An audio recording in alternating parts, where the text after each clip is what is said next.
the Bucs, Kyle Trask, Bubba.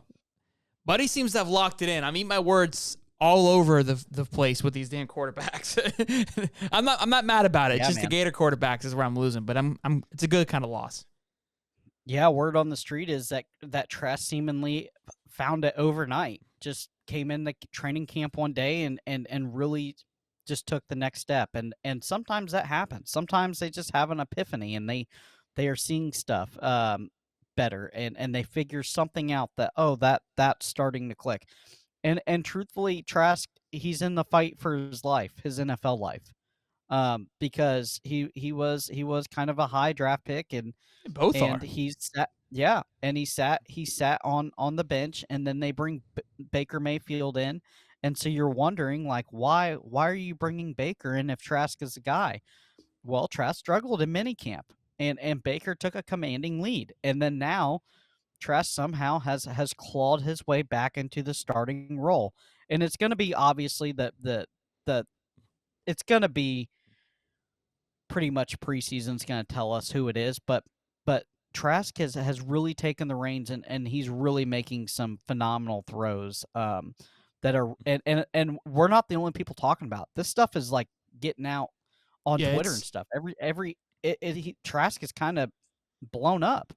Yeah, and Holly says in the comments, he's like, Trask is a better quarterback than Mayfield, and I agree. He is a better quarterback. I think I said that when I was picking Baker to be the guy. The reason I picked Baker to be the guy during spring ball was simply due to the fact that, look, I think Baker is a phenomenal leader. I think he knows how to win football games, and I think he knows how to get the job done, hence why they went out and got him.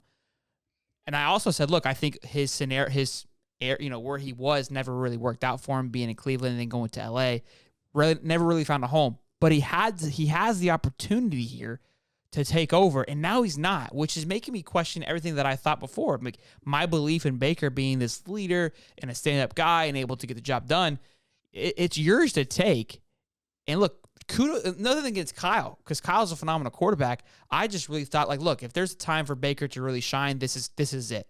They brought you in because they felt that Kyle was not ready. And kudos to Kyle for stepping up, right? But if he's able to, within 2 months, turn things around, either Baker, you're Jamarcus Russell in it and you're just not carrying enough, or you've always been trash and I just was blinded by your swagger. And I think that's probably what it could be. But look, love this for Kyle Trask. I think we know what he's able to do. I was kind of shocked. I feel like he took some steps back last year during the season with a few games, and I was kind of really taken back. I thought being behind Tom was going to be huge for him in his career and being able to continue on with it.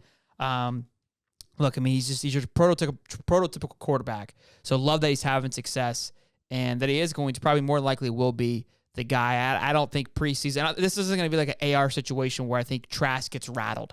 He's got more than enough reps underneath his belt. I think he just needed to believe in himself. I think he figured out what he needed to figure out. I think his issue was just, am I good enough to do this job? And I think he's finding that out pretty quickly. So I love it.